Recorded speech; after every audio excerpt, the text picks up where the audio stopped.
Hello, friends. Welcome to another knitting pod. I'm Lena, and I'm so glad you're here today.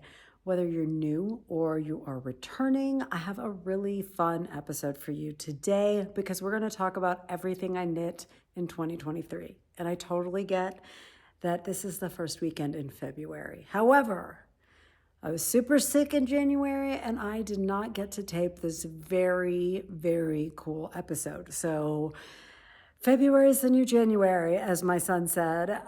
So we're going to just go ahead and lean into it. And maybe you've watched every 2023 roundup video and you're sad that they're all over, but it's your lucky day because I'm super late and you get to chit chat with me about everything I knit last year. I have to tell you guys, it was so fun to recap. I was worried because I am not great or even remotely average at keeping track of my projects. I am one of those people that is super excited to dive into a project, and then when I'm done, I just move on to the next one. I can't be bothered to create a Ravelry page for it. It's one of my goals for 2024 to actually try to get on Ravelry and post because it's just such a bummer that I don't do it because then some of you will ask me questions and I don't remember. But if I just made that project page, there would be a place for you guys to see. And then so many things I made last year, I would love to make again. And then I would have an idea of, my experience with the first one. For part of the year last year, I was good about jotting my notes down in a notebook, but I'm not great at being consistent with that either. And I think Ravelry would just be a really, really great tool. I just have to get myself disciplined to do it. But, that's what New Year's are for. Resolutions you're never going to keep. So, anyway, we're going to try to keep it. Okay, we're going to try to keep it. But I really enjoyed making this episode a lot more than I thought because I'm really pleased with the knitting year I had last year. I think I had such a great variety of pieces in terms of the type of knit, in terms of yarn, in terms of designers. I tried new designers. I dove deeper into designers I love. It was just a really good knitting year. So I hope you enjoy seeing all the things I made, and maybe it will give you some inspiration or jumping off points for your own knitting journey this year. I am not somebody who plans out or gives much thought to what I want to knit in the year because I'm very driven by what excites me in the moment. And something might really pique my interest, and then a month later, I still love it. But it's just, something new comes along, or maybe I haven't lost interest, but it just doesn't appeal to me for one reason or the other. So I am not going to change that. I really like being led with my heart and my excitement. I don't want to plan that. I really, really have enjoyed just going with my heart. And I think instinctually, I tend to vary the things I knit because if I just finished a sweater, I'm usually craving something very different in every way. So I don't kind of knit the same type of thing over and over and over. And I'm really grateful for that because it keeps my wardrobe interesting also. Okay, so the way I've done this was a very labor intensive project. I know everybody does it differently, but what I did was just, I have several clips and I'm talking about them while I'm wearing them standing up so you can get a better sense of what they look like and, just kind of the proportions and stuff like that, because I have not done that. So if you've been with me from the beginning, this will give you a different angle. And if you're new here, then you get to see them for the first time and really get a comprehensive sense of each piece. So I hope it doesn't annoy you to have lots of clips kind of melding into each other, but that was just the best way I found for myself to do it. And I hope it's a smooth watching experience. Okay, so I'm going to let you guys check out everything I knit, and then I will join you right back here at the very end so we can say bye. Okay, enjoy. Okay, you guys, this is the Soota Crop by Caitlin Hunter of Boyland Knitworks. I have so much to say about this piece. This was my first color work garment ever. I loved the look of this from the moment I saw it. So I was very excited to knit it. I did it in worsted weight. I think it calls for DK weight. I used color inspiration from Kristen of Wool and Vine Yarns. I saw hers and I loved the kind of fall, moodier colors.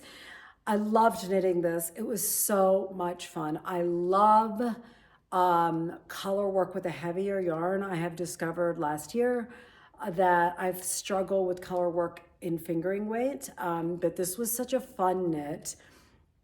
I used Malabrigo in their worsted weight. I also used some Dream in Color. I believe that's what it's called.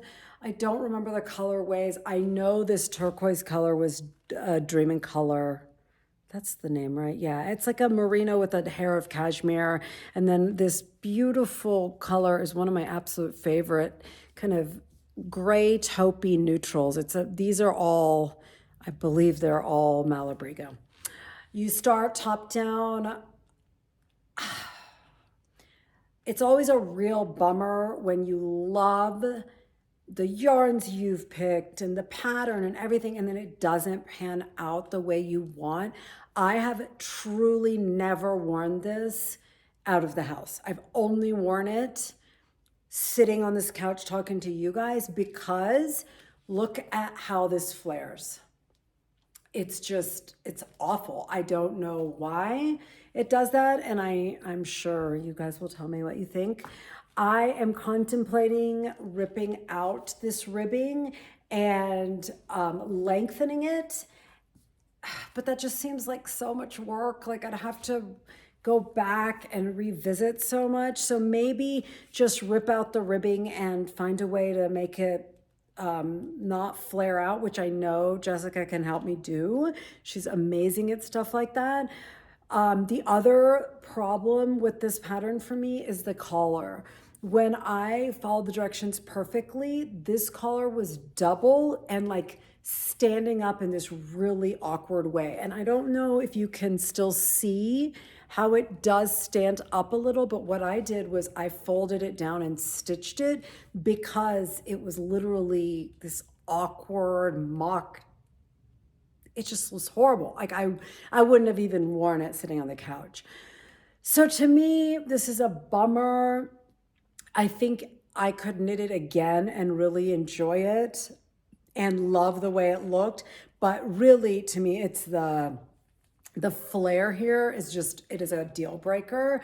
Also, this sweater taught me that I love a cropped sweater over a dress for other people, but it just doesn't suit me. I feel like I'm playing dress up if I wear that. So it just doesn't fit into my own style. And, you know, I love the way it looks on other people, but you just don't know until you do it yourself whether it feels good to you or not. Like it could have easily gone the other way and it could have been like, oh my God, I've discovered a whole new world of style. That did not happen. No whole new world of style, unfortunately. Maybe, I don't know if you guys have any ideas for how to style this in a way that feels, I don't know, fresh and different. I don't know. I really, really think it's such a fun, beautiful piece, and I love all the colors playing together, and I love it. It's beautiful, but it's not working for me. This is the wide rib hat by Pearl Soho. This is a hat I knit for my son, and I have to say it's a free pattern on Pearl Soho, and this is one of my favorite hat patterns of all time. It is amazing. It is has a great size variation. It's a heavier weight yarn, so it's like a quicker project. I really like the wider ribs. I like that only the rim is ribbing and then the rest is stockinette. I love this hat. It is such a fantastic basic hat pattern that you just can't go wrong if you're gifting a hat for someone. So highly recommend. This is Malabrigo worsted weight yarn. I don't remember the colorway, but it's a fantastic hat yarn. Also, because the big thing for me is itch. I do not like hats that feel itchy, and this one just doesn't. And it's beautiful, and I love it. I love it. And what I really like about the stockinette hat section, the actual crown and body, is that it's less stretchy. So I have found 90% of the hats I make are too stretchy no matter what size I make. And this one actually feels nice and snug, which is how I like my hats to feel. Because stockinette is just so much less stretchy than ribbing. So the fact that that part is stockinette just makes it fit a lot better. So yeah, 100% 10 out of 10 process and finished object. And this was a beautiful, fun project that I need to revisit in order to kind of make it work for me. I feel like I invested a good amount of money and time. The time wasn't even that much. It was actually a really quick, fun knit. But I really hate that after all that, it's just languishing in my closet without any love. I love Caitlin Hunter. I think her projects, her style is so, I love it. It has this like bohemian, I don't know. I love her style. However, I have found that her patterns can be kind of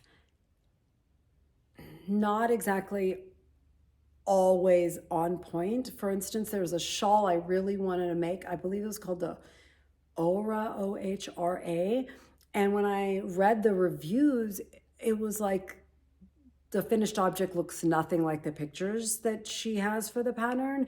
It's like much smaller, and people were like doing all these things. And again, it's like I was not the only one with collar issues, and there's so many projects, and there was a lot of people having to kind of make it work for themselves. So that always gives me pause. I am definitely more conscientious if I want to make a Caitlin Hunter pattern that I really read the projects on Ravelry, because I want to know a wide variety of opinions if the project was accurate to her pattern. So that's my 2 cents on Caitlin Hunter. Love her. She's so creative and has so many beautiful color work and non-color work pieces, but make sure you do your research. Okay, see you in a second. Okay guys, here is another piece that I finished in 2023. This is the Big Rib Sweater by Jessie Made Designs. I knit it in Ching fiber, melted baby Suri alpaca in a colorway that I don't remember. I think it was a limited edition color. I don't remember, honestly. I bought the yarn a couple years ago, so it is not in my memory. But I don't remember. I think I made the second smallest size because I did want a good amount of ease, which it does have. This is I believe it was a top-down sweater, and it's just literally big ribbing. You're using really big needles. I believe it was a US size 10. I did not love making this at all. I actually actively disliked it. I didn't like working with the melted baby Suri alpaca. I think it is a very challenging yarn to work with because it has a lot of floof, but there's something about the core of it that is very inflexible. So I feel like you're fighting the yarn rather than working with the yarn in the same direction, if that makes sense. So I didn't love the yarn I used, even though I have to say it makes the most gorgeous fabric. It's so, so soft and fluffy and like zero itch against the skin. I cannot say enough how much I love the look and the feel, but I just don't love the process of knitting with it. And I've knit several things with it because I loved the look so much.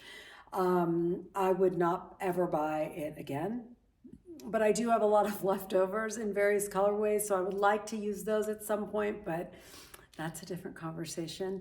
The other thing that made me dislike this garment is it made me realize how much I struggle to keep the tension even between the last knit stitch and the next purl stitch. And if I come close, you can actually see I'm like embarrassed. I don't even want to come too close because it's so ugly to me how wonky those columns are. And I know there's so many strategies, twisting the knit stitch on the right side and twisting the purl stitch on the wrong side, wrapping the yarn a different way. I tried it all and nothing made it better. So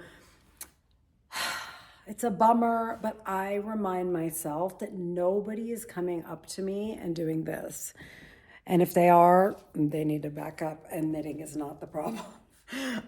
So I do wear this a decent amount because it is so comfortable. And I really love the fit. I love the amount of ease. Like if you can see, I think I have an end here that I haven't woven in, but like the sleeves are nice and roomy, the body's roomy. It's just a really pretty garment. So if you don't struggle at all with ribbing, and I honestly think I struggle more than most people, I don't know if that's because I'm a continental knitter or what, but I do also think, while we're talking about that ribbing, when you have a bigger gauge and a looser gauge, like the size 10 needles, it exacerbates the problem. Like if I were knitting a hat in a really tight gauge, it all looks tighter, obviously, and this looser gauge definitely exacerbates the problem. Again, if you don't have that problem, you will love this sweater. Jessie Maid is one of the best knitwear designers. Her patterns are so clear, so size inclusive, so simple and elegant and wearable. I love her. So this is not a criticism of her at all. It is really just, it was my specific style of knitting or way of knitting and the combination of the materials that didn't make it my favorite. Like I said, I do wear it a lot. Like it's a funny thing. It's one of those, I enjoy the finished object. I also have to say I don't love this color against my skin tone. It's just a very cool bluish purple, and I don't love it against my skin. So, but that's a live and learn thing, you know. I think as I've knit, I've realized both, like I like to look at some colors and then I like to wear some colors. And last year was a year I really, like, that was driven home. And so I would not knit with this color again. And it was also a lesson in the variation between skeins, because there is a section that I don't remember even where it is, but it felt like it definitely, if you know, other knitters would be able to tell that there's a variation in the skeins, and I would alternate, but that just seems like a lot of work, which is why I didn't do it. On my head, I am wearing the Positivity Beanie by Tori Yu. I made this in Moondrake in the yarn Fua Fua in the colorway Electric Orchid. This is a very pricey yarn. It's like a very heavy lace weight, fluffy merino cashmere blend, and I think it's $40 something for 50 grams, which is very expensive. So I had this one precious skein and I didn't know what to do with it, and I decided I would love to make a hat with it. Huge mistake. And I really feel like I should have known better. As you can see, it's extremely loosey-goosey. It's a yarn with no structure, and I'm going to rip it out. It is one of the very, very few pieces I'm going to rip out that I knit last year, but the yarn is too precious to waste. I'm not someone who's just like rips things out willy-nilly, because I don't need to have every piece be my favorite, but this is just unwearable to me. It's just not, it was my mistake. It was the wrong yarn for a project. This yarn should not be a hat. And if it is, it needs to be in like the tightest gauge you could possibly knit. And I thought it would work because only the ribbing, only the rim is in ribbing, and then the hat itself is stuck in net. I should also say this is a hat with color work, but I just took the color work out because I wanted to make this into a plain hat that is a stockinette body, because I didn't want to be doing ribbing the whole time. I haven't ripped it out yet because I know it sounds absurd to say this. I don't know the right way to rip something out so that the yarn can be preserved, and my friend Jessica's going to help me. So yes, Tori U, the Positivity Beanie with no color work, and the wide rib, I always want to say wide, no, it's a big rib sweater by Jessie Maid. Wouldn't knit this again, but I love wearing it, and I think depending on the person, it could be a fun knit. So I won't recommend it, but I think it could be very enjoyable for the right knitter. Okay, next, see you in a sec. Okay guys, this is probably the first FO of 2023 that I had. Since I finished it in 2023, I'm including it, but I know I knit it during December. This is the Trinigan by Drea Renee Knits, Andrea Mowry. It is a cardigan that is made out of Dream State. It is in Dream State by Spin Cycle.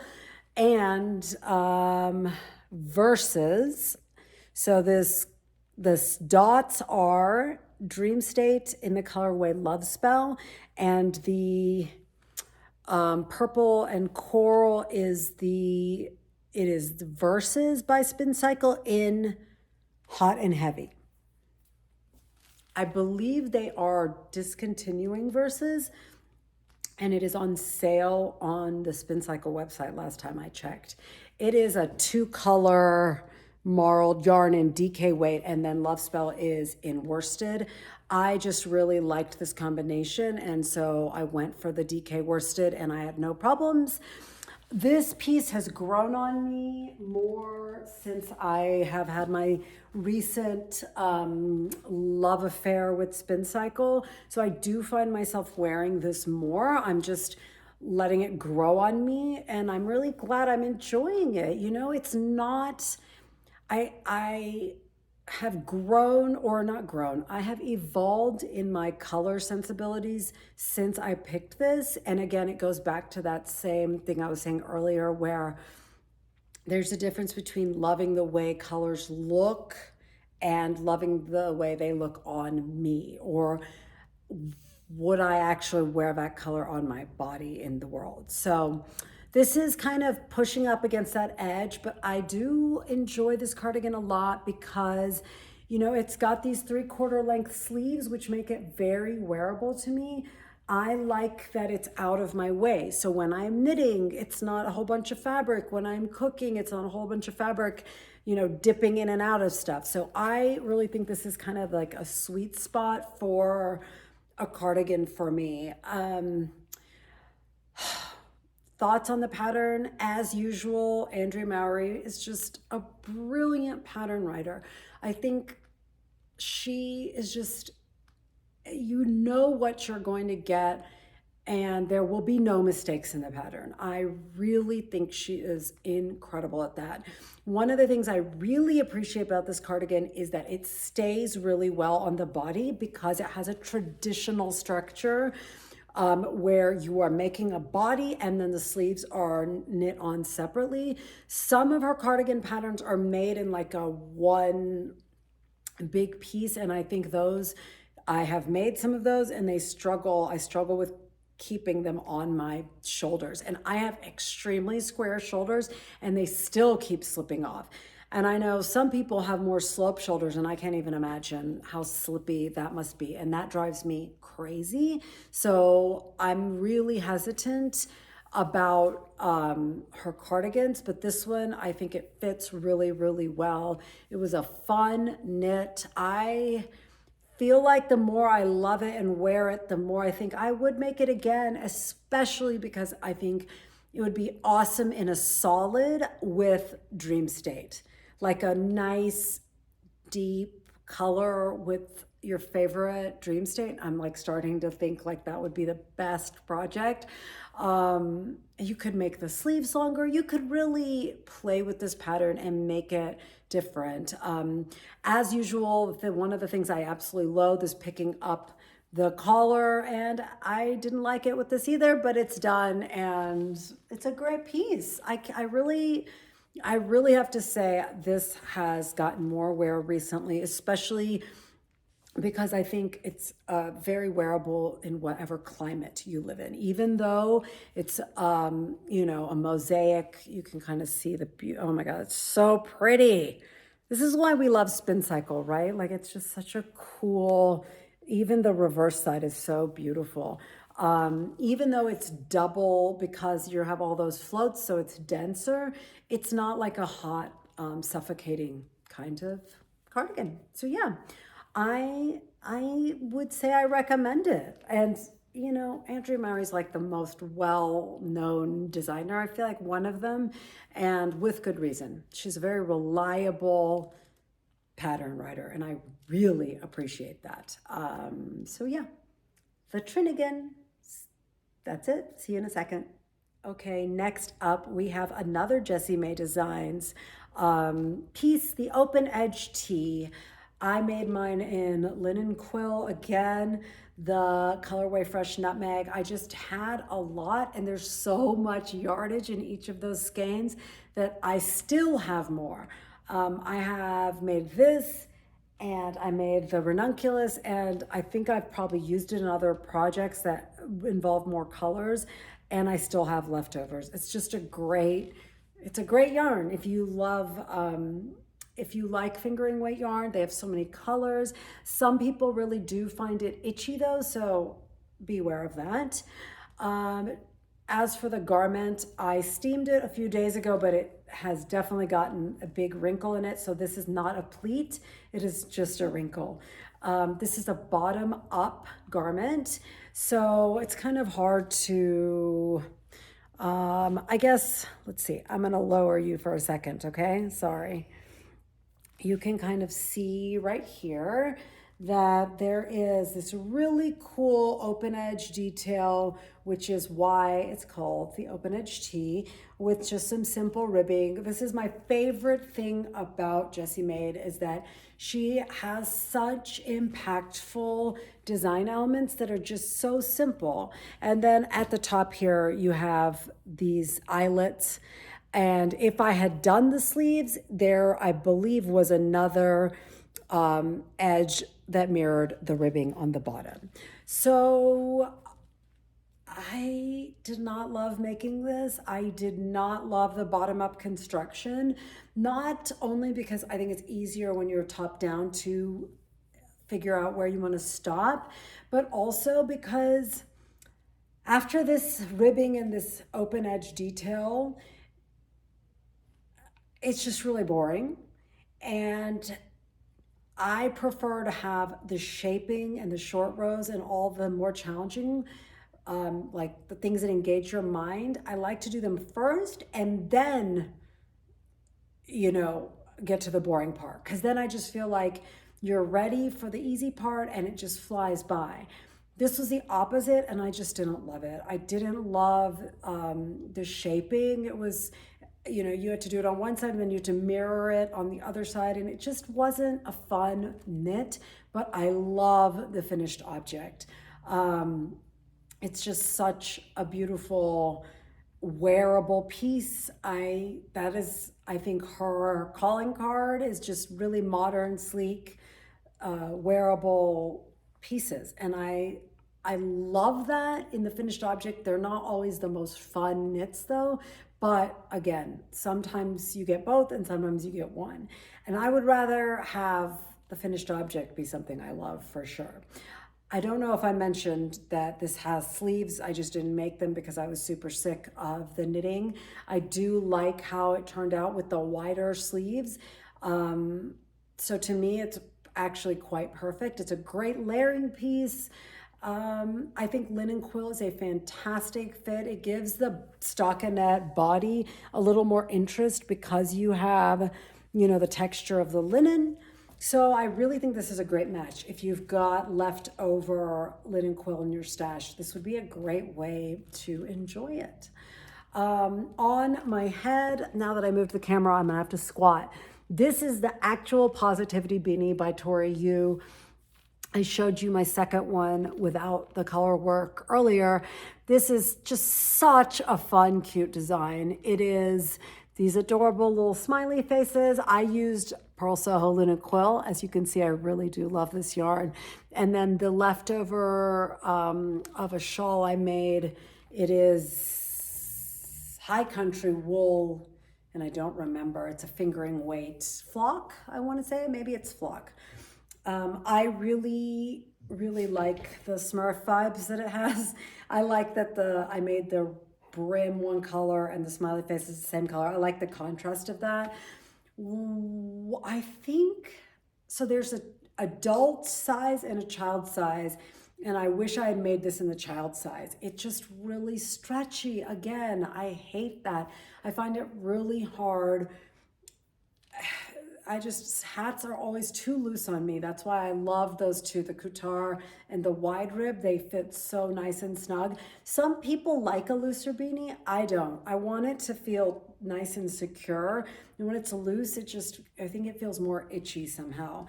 So I don't know. I think the pattern and the look is so cute, but the fit is not perfect for me. I would definitely I wouldn't hesitate to make the child size if you struggle with that like I do, because ribbing again is extremely stretchy. So even if you make the child size, it's going to stretch. It just might fit a little bit more snugly. Tori Yu is just, again, like Jessie May, I think she has a very clean, simple aesthetic. This is the only thing I've made of hers, but I would totally dive deeper into her knits, especially because she's a newer designer and she's just the cutest thing ever. So I would love to support her. So yeah, really fun, really fast. I really enjoyed this. I mean, you can't go wrong. I think it would be really fun also to make some of them frowny faces or just like play around with your favorite emoji face. I think that'd be a fun idea too. But yeah, we're getting close to the end. Hang in there. Okay, see you in a minute. Okay, guys, next up is the Lace and Fade Boxy by Joji Locatelli. I made this as my birthday sweater last year. It is a beautiful pattern. It is truly, truly, truly beautiful. It is made in Wandering Flock in their sport weight. I believe this is called Baby Paca, I think. And this is their mohair lace, and they're both in the colorway Mermaid Parade. Ooh, I remembered. A very quick knit, really fun. I really enjoyed it. It's my first Joji pattern, and it was great. She and I were not like, she has so many patterns, but I'm not just, oh, I wish I could make everything. Like Sarah Nordland, or Isabel Kramer, I really am in line with their aesthetics. I am not like a huge Joji. I'm not obsessed with all her pieces. This one I thought was really special. And you know me, I love an oversized garment. And I think this one is so fun because you just make this box, and it's very interesting because you get to do these very simple lace patterns. And then the sleeves are just these tiny little baby tubes, and it's like done in no time. So I just think it's a really kind of similar to the ranunculus in that there's quite a quick gratification to it, and that's a really fun thing. Similar to that purple ribbed sweater, I love this colorway, but it's just not neutral enough for me to reach for. Like if I had made it in a much simpler colorway, like a, like say this mustardy color, I think it would be really pretty and something like that. I think I would wear it a lot more. I don't wear it very much, but when I do, I really enjoy it. I just feel like I need to force myself to wear it more.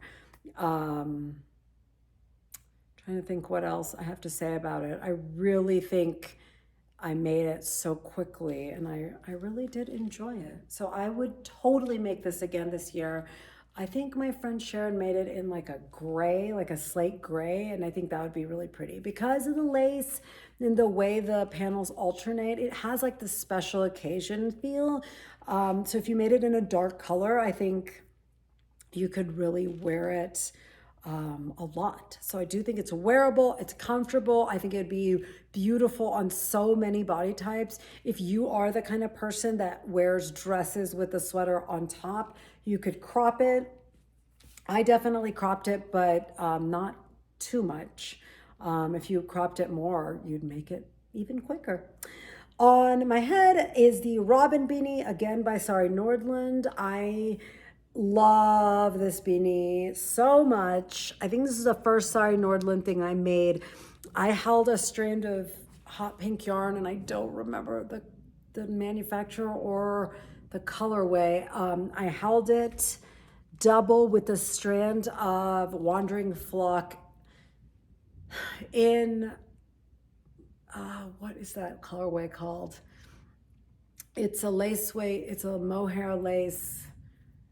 I don't remember what it's called, but it's one of the very light colors with just like the pastel unicorn kind of thing. Unicorn Dreams? No, I don't know.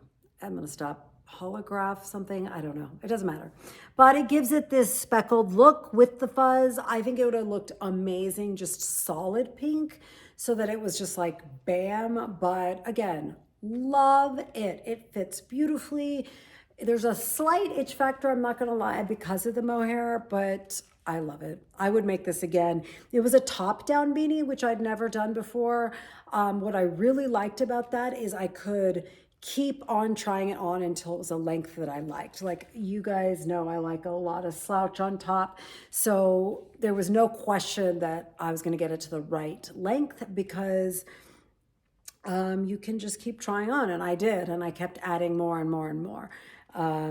Really love this pattern. She made hers in hot pink also, and I love it. It's fun. I would totally make this again in DK or worsted. I think it'd be absolutely beautiful and less fussy than holding two strands of yarn together. And then you don't have to worry about the itch factor. So anyway, Lace and Fade Boxy Robin Beanie. Okay, you guys, this is the Very V-Neck Raglan by Jessie Mae Designs. I knit mine in Noro yarn. Oh boy, Kakigori is the type of yarn, and the colorway is Nala or something like that. I fell in love with this yarn. I saw another podcaster had knit something in it, and I love it. It's such a neat colorway, and it was my first experience with Noro, and I love it, you guys. It's so fun and funky and beautiful. I love the organic feel of it, like the thick thin of the yarn, the color variation. It's just a really unique yarn to work with. I like it because it's a blend. I think it's like cotton, silk, viscose, I don't know. It's a blend, but it feels well wearing, and it was easy to knit with. And you get these very big pre-wound balls, and it makes it so much easier. I hate winding yarn. So I love Noro. This made me fall in love with it. I think it's a much more affordable yarn than Spin Cycle, but kind of has a similar, not the same, but a similar, very interesting way with color that I really, really, really enjoyed. So 10 out of 10 on the yarn. It has not pilled, obviously, I guess, because it's not wool. But it is so beautiful. Now the pattern is extremely deep. When she says very V-neck, she means very, very V-neck. I actually had to do, like, what I did was like add like this I-cord, or did I make I think I used a crochet hook and just crocheted a chain and connected the two shoulders because it was just constantly falling down. Right now I'm just wearing it over this tank top for ease of changing, but I don't usually wear that. And because of that chain, it stays up.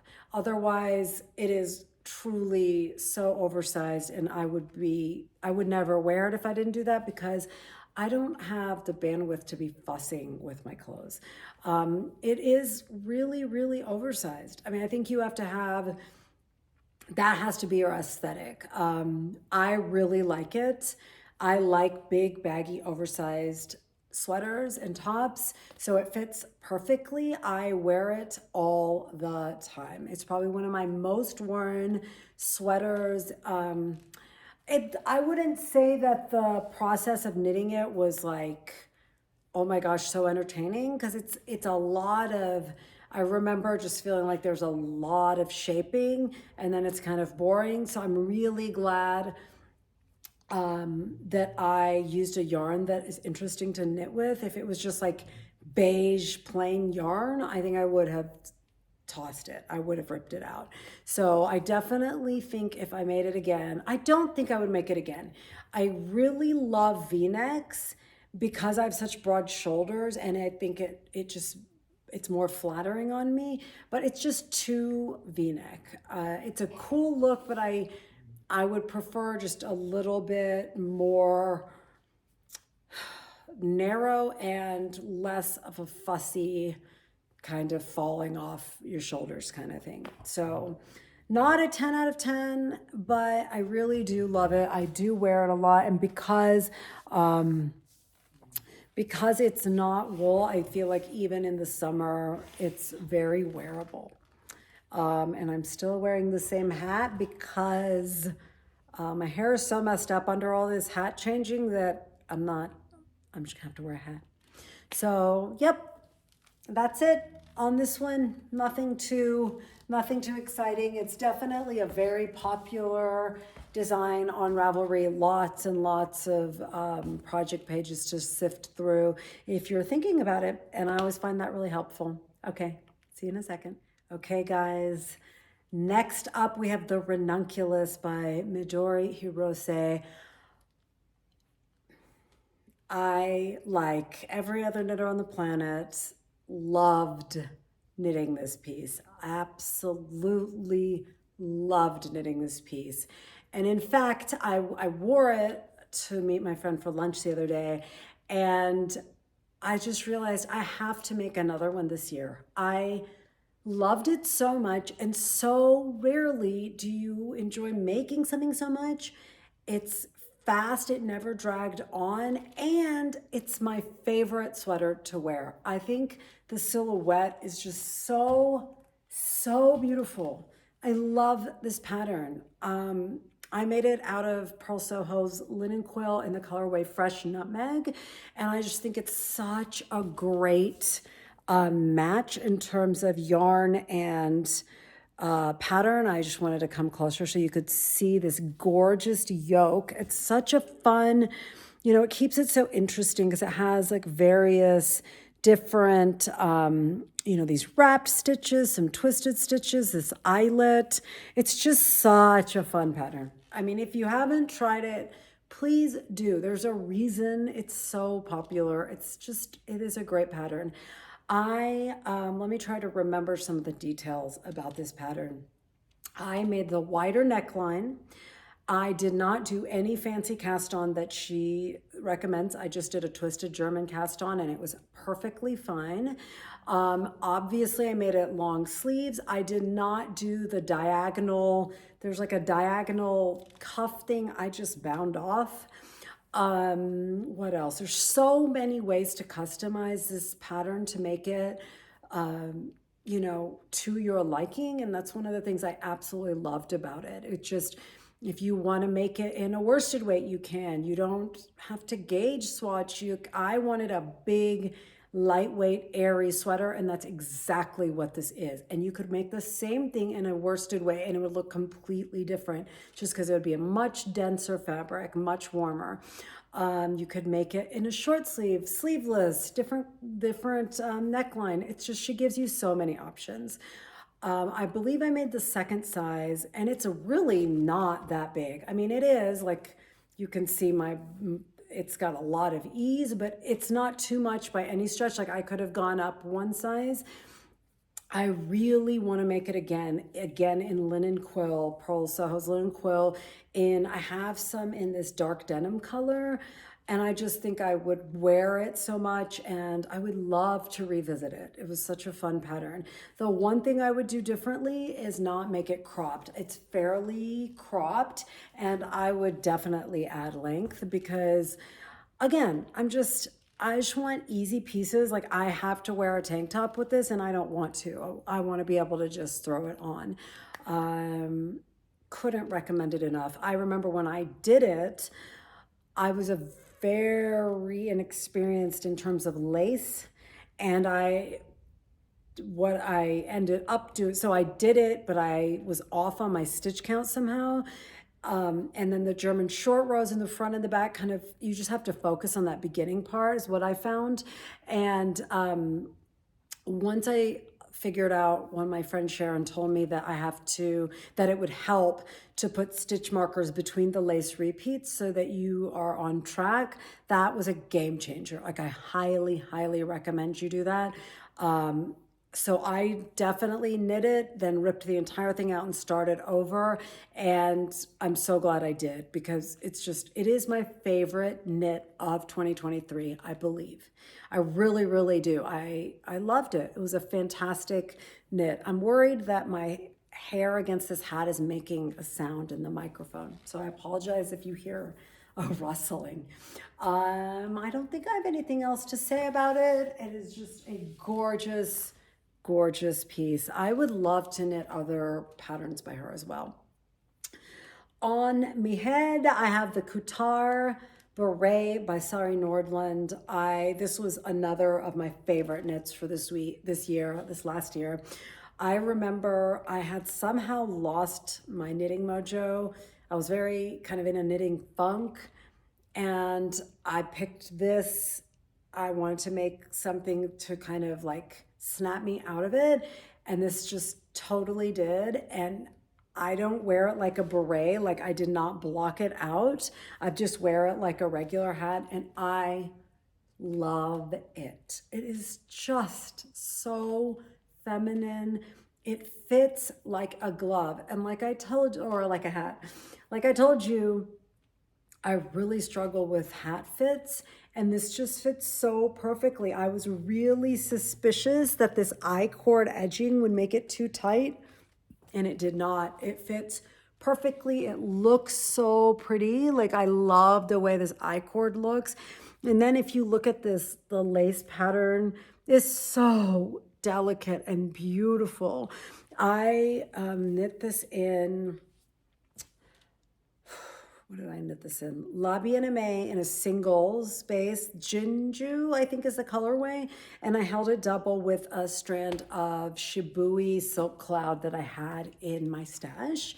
And I really think that to highlight the beauty of this pattern, holding it double like this gives it that ethereal glow of mohair. And I just think it really is so pretty. She just came out with the Kutar Beanie, but I would still pick this. I like a slouchier head, and I would not want a folded cuff on this anyway. She also has a Kutar pullover. It's this stitch pattern. I think it was Japanese. It's like a Japanese stitch pattern. It was such a fun knit. I would totally knit this whole thing. These two again, yes. And I think they look so pretty together. It's a great pair. So right now you're seeing the highlight of my knitting year last year. These two pieces were definitely favorite makes because they were such a fun process and such a great finished result. So Go get yourself some ranunculus and the guitar, and you'll have a really good month of knitting. Okay, see you in a second.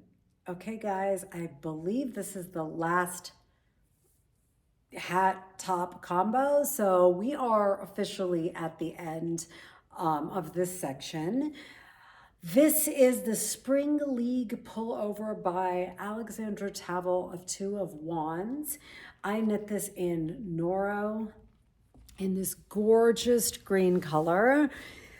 I don't remember what this yarn was called, but I know it did not come in the big skein. It came in an actual, a big ball. It came in actual skein that I had to wind up. It is this beautiful olive, grassy, earthy green with a lot of tonal variety. And as usual, Noro has textural varieties. So as you can see, there's some big chunks that have really shown up here. And I really debated whether to rip it back or not because I didn't really appreciate how obvious it would be until I got lower. But I didn't because I'm not a big ripper outer. And I also think living with the natural yarn is nice. And especially because the whole idea behind Noro is the world of nature. And it's not going to be this uniform machine made type yarn. It's definitely got variations and I am leaning into those. I really love this piece. I wear it a lot in the summer and spring. Or I wore it a lot. It is actually a garment knit flat, which is not that common in my opinion. And then you seam up the sides, and I really like that because you could seam up until you want. So if you really want something lower and you're gonna wear a tank top under it, or have it be more like beachy vibes, or you could have knitted even more to make sure, your bra straps are covered. It's really nice to customize it. And, because of that, you can make these cute little side vents. I thought it was a very thoughtful design. Also, the ad version is free on her website. So I didn't even buy it. I just used the free version because it's such a simple design. And then it has this hood, which is really cute. I've never made a hood. It was super simple. I did not make the drawstrings. It just, by that time, I was just like, I don't need that. And I didn't think it added or took away anything. So I just didn't feel like it. I really enjoyed this knit. I really did. It was really a fun one. It was a fast one. Again, so wearable. I love the amount of ease. It's cute, it's comfortable. You can make it longer, you could make it shorter. It's just, you could really, really play around with this. I think it would be a great gift. If you have a teenager or a sister or anything like that. I think it probably tilts a little young since it's got like a sweatshirt hoodie vibe. She has, I think, 4 different versions of the League pullovers, like an autumn league, summer league, winter league. I would totally make another one because I like that sporty vibe. This traveling stitch, I totally messed it up, but we don't need to talk about it or look at it. It's definitely, I messed it up, but it was kind of like one of those things that was very, I feel like if I was trying to undo it, it would have messed it up even more. I don't feel like her directions there were as clear as they could have been. That another designer like Andrea Mowry would have probably made it a lot clearer or included a video or something like that. But yeah, I really like this. Really like this piece. It's just a really fun one. And then speaking of Andrea Mowry, this is the Harlo hat in the worsted weight by Andrea Mowry. It is a 2-color brioche hat. And I've had this pattern in my library forever. And I finally decided to make it, I think in the summer. This black and white yarn is it is Woolfolk in the colorway. I think the yarn is called Snow, and this is 1+15. So they have different snow colorways. It's all like mixed. So the 1 refers to, I guess, the white, and the 15 refers to the black. So they have like a caramel and brown and a charcoal and black. And so I had this in my stash from a long time ago. So I held it double. And then the neon yellow is the colorway wild card in Hedgehog Fibers sock yarn. I just was in the mood for 2-color brioche, so it was a really fun project. I love brioche, but I have to be in the mood for it, and it can't be an entire brioche piece. It has to be either a section of a shawl or sweater or something, or a small piece like a hat. I have no interest in like giant brioche full shawls or something. They are stunning, but it's basically double the knitting. Like you're knitting all of that twice, and that's a lot. I think this pom-pom makes this hat. Before I put the pom-pom on it, I did not like this hat at all. But just finding this black and yellow pom-pom was just such luck, and I love it. And I like the scale. It just gives this hat an extra zhuzh, and not that it needs it with the color, but it's really fun. And it's a really great way to learn or practice brioche if you are someone who has any interest. And I really think learning brioche is just a little bit of getting it in your brain, but it's like riding a bike, not to be completely cliche, but once you get it, you just can't unget it. It makes so much sense, and it's so smooth and intuitive, and there's such a rhythm.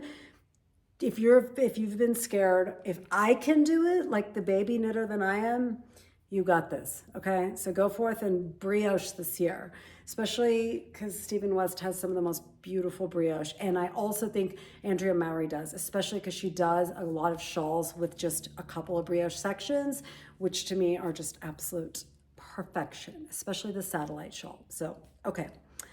That's that for this one. I will see you on the couch. Okay, guys, let's start with shawls. My favorite. Somebody called me the shawl queen the other day in a comment, and that made me so happy because I really do love shawls. They're the best to knit because you don't have to worry about sizing. It's just like pure joy for me, and I love wearing shawls. I used to not, but now it just feels like, I don't want to say signature look, but it just makes me feel like me, and it makes me feel like I always have a beloved hand knit with me. So I really do take a shawl kind of everywhere I go because I run really cold, especially inside.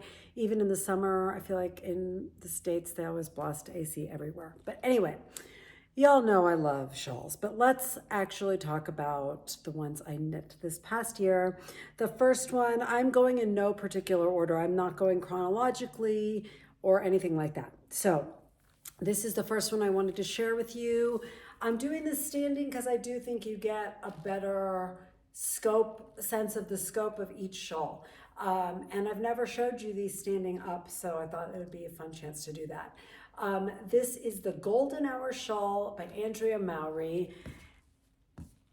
If you've been watching this channel, you know this is probably my favorite hand knit from last year. If you're new here, this is my favorite hand knit from last year. It is made out of local fiber. My family and I went to this alpaca festival early last year, and I found a lovely small business owner who owns her own alpaca and spins their yarn, etc. And this is all her fiber. It's all natural, undyed, 100% alpaca. So it was such special yarn to me, and this project was able to bring it all together, and I just love it so much. My favorite shawl shape is a big, old, generous triangle. And this just goes by so fast, and it's such a joy because there's so much going on. You just never get bored. It starts with, I believe it starts with like this stockinette section, then these eyelet sections, then some little mosaic, got some bigger mosaic and some gorgeous baubles. I added, actually, now that I'm talking about it, I remember I added an extra section because I didn't think it was big enough for my liking. I believe I added this section. I don't really know. No, I think I added this section because it went directly from here to here, I believe. And then the border is this cute picot. This is the shawl that made me absolutely obsessed with heavier weight shawls. Until this point, I really just knit fingering weight shawls. And this bad boy made me realize, why stop with fingering weight when you can have a much cozier, enveloping knit? And if you could reach through and feel this, it is so incredibly soft. Yes, it's pilling more than something with just merino, but if you're a knitter, you probably know the softer the fiber, the more it usually pills, and that's the case here. It doesn't bother me with this knit because it has a halo and it just sort of blends. It's too delicate of a fiber, in my opinion, to give it a good, deep pilling. I feel like I don't want to mess with that. I don't want to mess with the baubles or anything like that. So I just absolutely adore this shawl. To me, this is a 10 out of 10 in terms of finished product and in terms of the knitting process, which, I mean, that is such a rare thing. I think so many times we either love the process or we love the finished object, but to have both is a really special thing. I think when I bought this, my intention had been, I was thinking about making a sweater, but I was very hesitant knowing how much alpaca stretches and is very drapey. So that's how I ended up using it for a shawl. And those two qualities actually serve it in a shawl to me. Like a very drapey, silky shawl is just an extra treat. So this was an absolute hit. Again, it's a golden hour. I love it so, so much. It's just such a great piece. Okay, I am just going to unceremoniously dump this here and pick up the next one in the stack. Very different shawl next.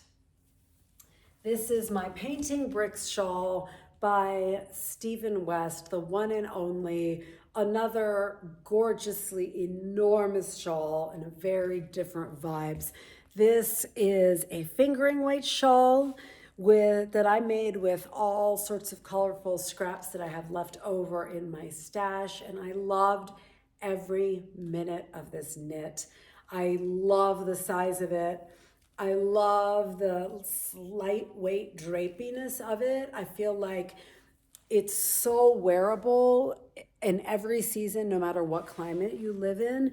I just, like I said, I love having a shawl. I'm like a vampire. I don't love the sun to be directly on my skin. So I often will have like a tank top on and have a shawl on so that it covers my arms and I don't get direct sunlight. That makes me sound slightly crazy, but truth. This is a very safe space where I share the truth about myself. I loved watching each brick unfold, and it has such an interesting three-dimensional look because it's hard to translate that onto the screen, but I'll try to show you from the side. If you can see, these garter ridges stand up and the stockinette bits are more like they recede. And so you get this stained glass look, and it's just so cool. You know how much I love Stephen West. I'm going to not just go on and on about how much I value his creativity, but this is a really fun piece. I made the Painting Honeycombs shawl. It was, I think, the first shawl I made. I gave it to a friend as a gift, and I fell in love with that. In that shawl, every honeycomb is the same size, and it is a triangle. The bricks get bigger, and obviously it's a very big crescent, and I love the chevron border. It is so cool. It's just such a fun shawl. And I just went all out with the rainbow theme. I think it would be amazing in neutrals. I think it would be amazing if you're like super into purple and you have a ton of purpley scraps. I think it would be really beautiful like that. I also think sometimes some scrappy pieces look better with just solid colors. But for me, this one, like using the speckled hand-dyed yarn, made the blendiness extra blendy, if that makes any sense. Like if you can see here, I used my favorite Hedgehog Fibers colorway Daydream. And then this Ching fiber leftover, I don't remember, I think it's called Sunset Dreams. It has both lavender and yellow, and that made moving to yellow just feel more seamless. And that kind of stuff is my jam. It feels like painting with yarn, and I just love this piece. If you're a shawl knitter, I couldn't recommend the honeycomb series enough. Or the painting series generally. There's like painting rainbows and painting triangles, if I'm correct. I don't know. It's such a fun way to use yarn that we all have gobs and gobs of. And I'm a big fan of stash. I don't believe in stash busting. So it's just such a fun way to enjoy the yarn you have. So highly recommend this. I knitted in the summer, which was a great time to knit a fingering weight shawl. It felt very vacation-y. The only problem is I remember traveling with this and I did have to take lots of yarn, and that's kind of a pain sometimes, but worth it. Okay, moving on. This is another knit I just adore. This is A Girl's Best Friend by Isabel Kramer, who I adore. This is the first Isabel Kramer pattern I ever made, and I just fell in love with her style. I think because I have the maturity of a 6-year-old, I'm always drawn to really bright colors. So designers that use really bright colors catch my eye, therefore my love of Stephen West. But this shawl taught me that there's so much beauty in more of an understated aesthetic. And I think Isabel Kramer is just such an incredible designer, and I'm really glad I discovered it. I saw this shawl as a sample at one of my local yarn shops, and I knit this I bought the kit as a Mother's Day gift for myself, and it was such a treat. I'm gonna do that every year. I'm gonna buy myself yarn and cast on a project on Mother's Day, because y'all, being a mother deserves a little extra special love, I think. And let's talk about the knitting experience of this. I felt, because of the kit I had, I didn't get to make this as big as I would have liked. It is definitely smaller than the other 2 shawls I showed you. However, I have found I love wearing this, especially if I'm wearing it with like a tank top or something, because it stops here. It just feels like I can do things a little less, and it's not like feeling fussy. It's like lets my arms be free, and I just ended up really loving this size. So I'm glad that I was able to try out a smaller shawl, because if it were up to me, I would have used more yarn and made it bigger. And I even went and tried to buy more of this color because I love this color, but they didn't have any single skeins. They were only selling it in the kits. Let me tell you a little bit about the yarn. Oh, I've been really bad about that. I forgot to tell you about the Painting Bricks yarn. Because let me just show you real quick. Sorry to have to go back. This is how we do here. Just a little chaotic sometimes. All of the colors are scraps, but this background yarn is High Country wool. in their fingering weight base, in their like a natural undyed color. And I loved it.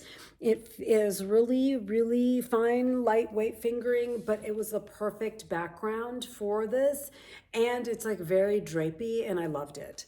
So I do recommend that yarn. It's very, if you like Pearl Soho linen quill, it's like that without any of the linen. So it doesn't have the potential itchiness that I think some people find with linen quill. Okay, sorry, I'll try to be better going forward. But this yarn is 6 and 7 fibers in one of their fingering weight bases. I don't remember what it's called. I'm sorry. I will put it in the show notes though, because I loved this yarn. I love this yarn. I'm so glad. This was the first time I used 6 and 7 fibers, and it's the first time I knit an Isabel Kramer shawl. So it was fun stepping out of what I'm familiar with, and I loved it. The colors are so beautiful. I don't remember what this color is called. This color is called Oak, and I also don't remember what this color is called. I will try to find out and put it in the show notes. It is a much plumper, more full-bodied fingering weight, rather like compared to the high country wool. So for the same 100 grams, you have less yardage. And I think that's why I wasn't able to complete the entire, this panel. I would have made bigger, but I stopped because I didn't want to run out of yarn. I will say I can't give this shawl a 10 out of 10 on process because I really disliked knitting these whatevers. I don't even remember. I don't know what to call them. I think they are absolutely stunningly beautiful, but they were a huge pain to make. There was lots of big increases and then big decreases, and it just wasn't comfortable. I never like found a rhythm. I didn't love that. But again, the finished product is a total 10 out of 10. And I love when Isabel Kramer does this ribbed border on a more feminine looking shawl, because I've seen a few that she's done that. It adds to me like this sporty vibe. So it kind of brings more balance to a more feminine piece. And I am a much more sporty spice than I am like delicate gal kind of person. So I love this more sporty ribbing. It's just so, so pretty. Yeah, I loved this piece. I still love it. It's just so beautiful. To me, this yarn has worn really well. It is incredibly soft. I think it must have some nylon in it, which I'm totally fine with because I think it gives it less pilliness usually. So yeah, loved this. Love this. Would love to make more Isabel Kramer shawls in the future. Okay. Another Stephen West shawl. This is Twists and Turns by Stephen West. This was the mystery knit along for 2022 that I did not finish until 2023. This guy took me a long time. So I am definitely including this in my 2023 roundup. It is something. It is long and scarf-like. It was a marathon, maybe even a double marathon. Where to even begin on this? I love the way it turned out. It is definitely more scarfy than shawly for me. Like, I always wear my shawls draped like this, but this particular one, because it's so much longer and I did not do the extra back panel that would have brought it a little bit deeper. Because of that, it is definitely, I think, more wearable around your neck the way some of the fancier ladies wear it. I will try. This is the only shawl that I feel comfortable wearing like this because it's so long and skinny. There's not a whole lot of bulk right here. And I think it looks really pretty when you're wearing a jacket in the winter. And then when you go inside, like if you're eating, then you can take it often wrap it around your shoulders for some extra warmth. But then when you're going out to go back home, you can wrap it like this, and I feel like it looks so pretty. I actually think this is one of the few shawls, not only is it more like it wants to be worn like this, but I think it looks more beautiful worn like this because I think it all squished together is so funky and cool, and there's so much going on. Whereas for me, when I hold it out and just wear it stretched, it almost feels like there's too much going on. There's like way too many disparate elements. For instance, the border is partially this traveling cable thing and partially these antler cables. And so when it's stretched out, you kind of see that transition, and it's a lot visually, but when you wear out like this, somehow it works. It's so chaotic that it works. I used La Bien-Aimée in their singles base because I really wanted to use these colors, and I couldn't find it locally, like locally being the United States, in their, sock yarn. So this is the colorway Blue Royal. This is Cocoa, which is a fantastic color that I love. And then this is my favorite Hedgehog Fibers in Daydream again. So yeah, I cannot say I loved knitting this. I felt like it was never ending because like these braid things are so cool, but they were super labor intensive. So this whole middle part was the first clue. And I mean, I was just exhausted by then. Then you have to pick up and knit this side, and that's fine. And you're done and you're like, yay. But then you have to do the exact same thing on the other side. So it just felt almost, it just felt never ending. Like just when you finished one side and felt accomplished, you had to go do the exact same thing on the other side. So it was not my favorite knit, but I am very proud of myself for finishing it. It could have easily been a piece that just never got finished, and I'm glad I finished it. It was a lot of picking up stitches, and it just wasn't my favorite shawl. I don't wear it that much. Singles are not my favorite thing to knit with because I feel like they're much more delicate. They pill more, but because I don't wear this very much, I feel like the La Bien-Aimée singles have held up beautifully. There's like no pilling whatsoever. I love the color range in La Bien-Aimée. It's just so vibrant and beautiful. So yeah, that is the Twists and Turns by Stephen West. And this is the last one from last year. I can't believe it. This is the last shawl I made in 2023. This is my second Isabel Kramer of the year. It is the Bavaria shawl.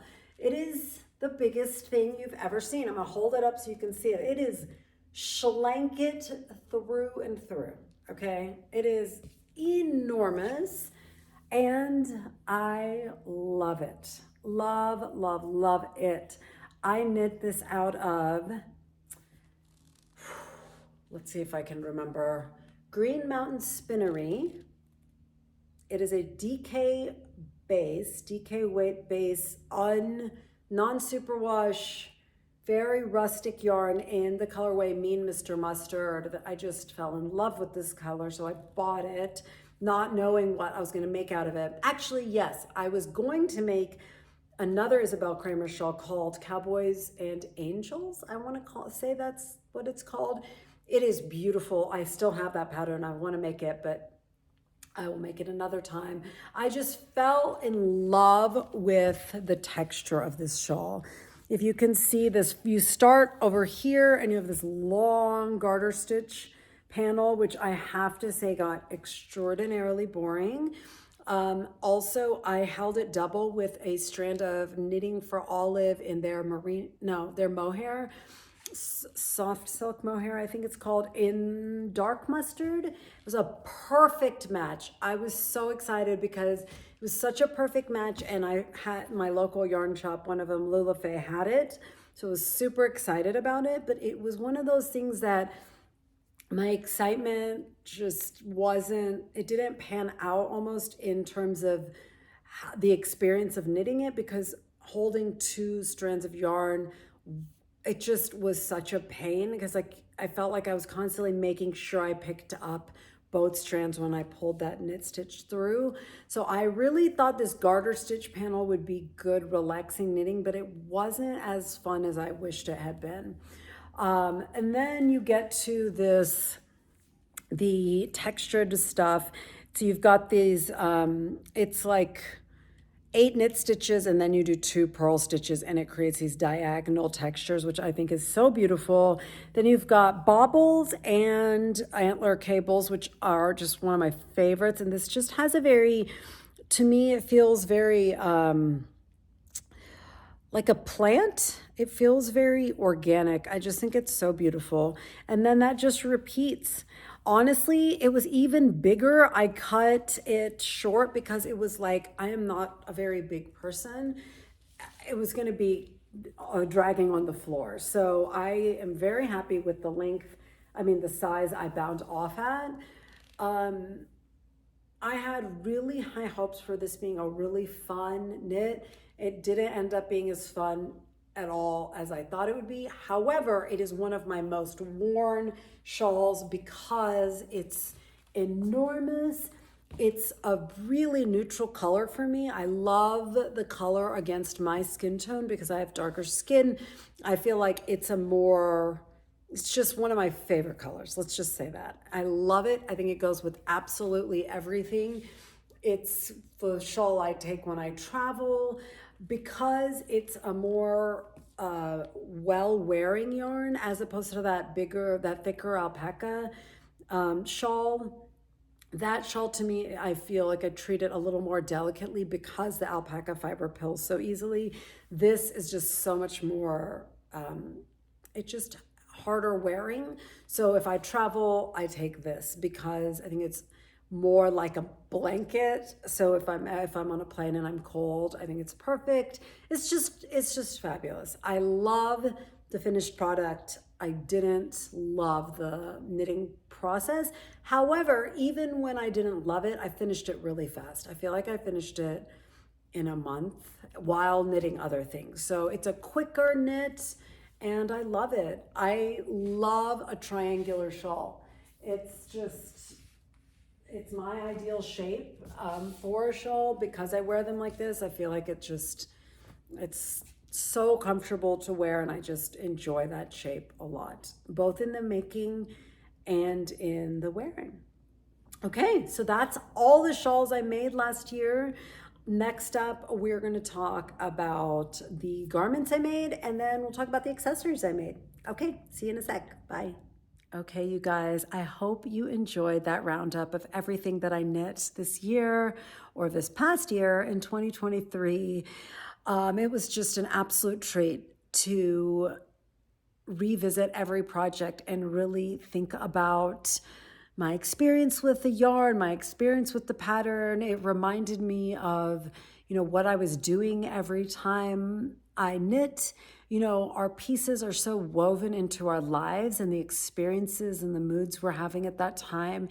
And it's just really fun to kind of recap. And it's not really my style to do that, and I wouldn't have done it but for this podcast and but for someone asking me to. So I'm really grateful for someone asking me to do it because it was a real treat, and it made me really happy to see how much progress I've made in my own knitting journey in just a few years.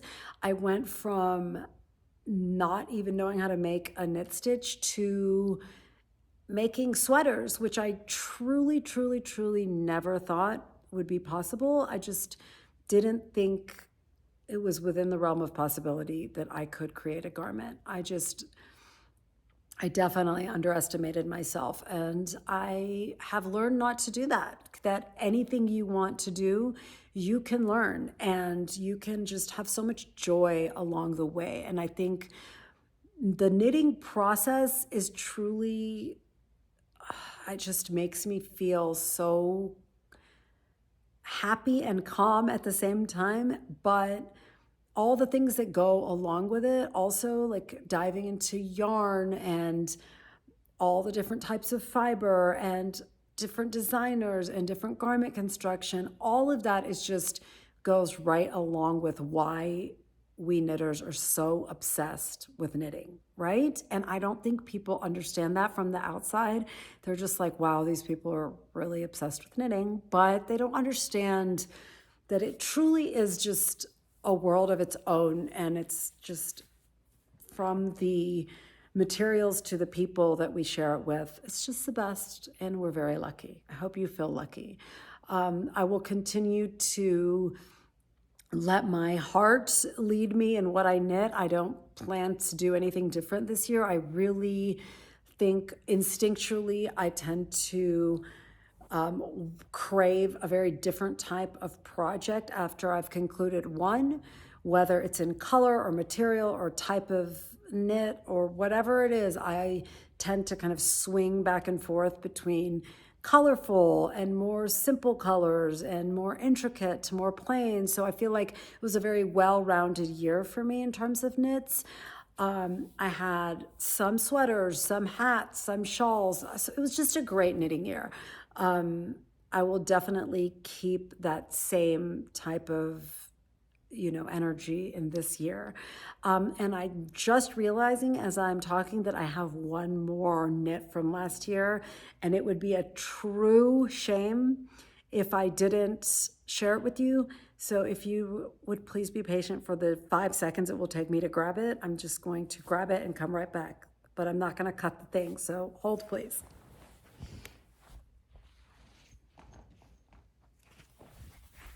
Okay, sorry. That was annoying, and I just dropped one. But it is the only pair of socks I knit this last year. The first and only pair of socks I have ever knit. They are the Painting Brick socks by my beloved Stephen West, and it would be such a shame if I forgot to talk about these. So I'm really glad I glanced over there and saw them. What to say? I think if I were a sock, I would be this sock. I love this sock. I love, love, love this brick pattern that Stephen West has in several of his pieces. He has a whole Painting Bricks collection, and I have knit last year. You saw in this episode the Painting Bricks shawl that I made. Well, I couldn't resist casting these on, and Stephen West just makes everything so joyful in his own journey. He wasn't really a sock knitter, and then of course he just fell in love with it, and I really enjoyed knitting these socks. It's top down. I did a double cuff, and then you get to have this really joyful experience using up all sorts of different colors and watching them play together. It's just such fun. It's such fun. I love it. The colorway, well, the yarn is Malabrigo sock yarn. This main color in the colorway Valentina, which I just love. I think it's such a pretty, pretty kind of lavenderish color with a hint of pink. And I also like that there's some variation in it. I remember very clearly being at my local yarn shop right here and having two skeins that were the same color.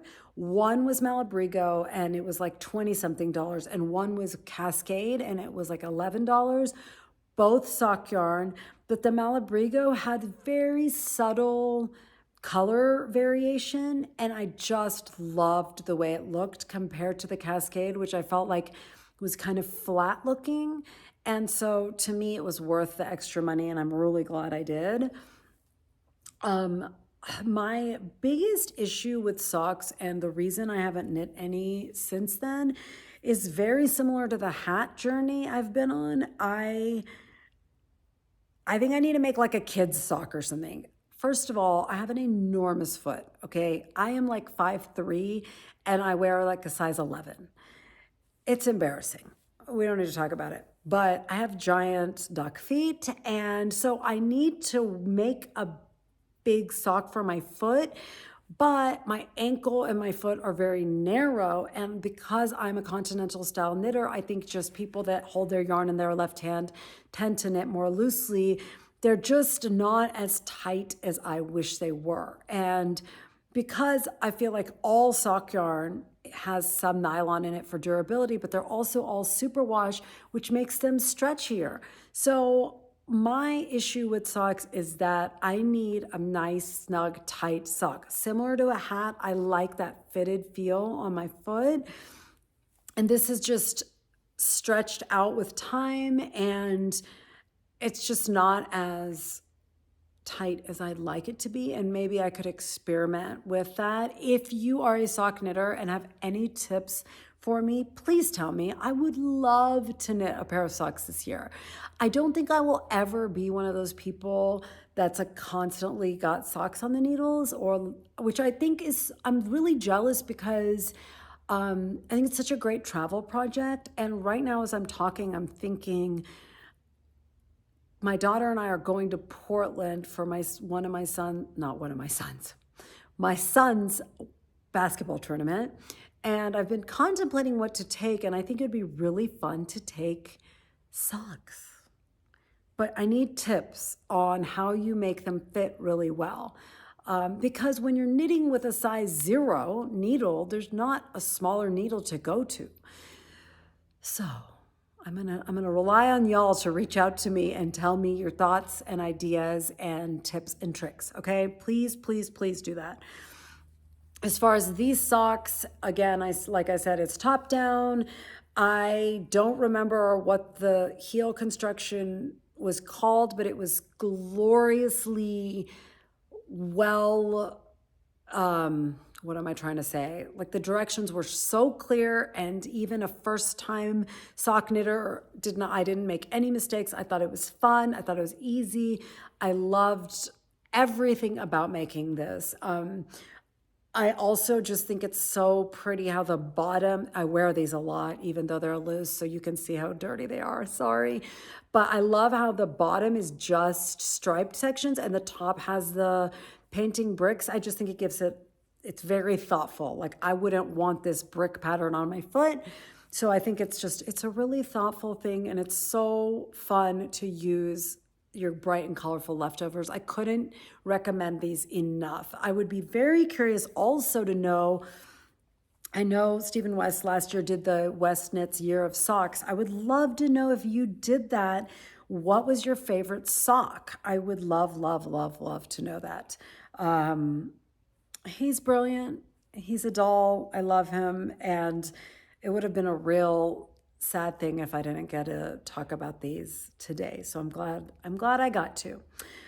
But now I will let you go back to your beautiful lives. Take good care of yourself. Have an amazing weekend.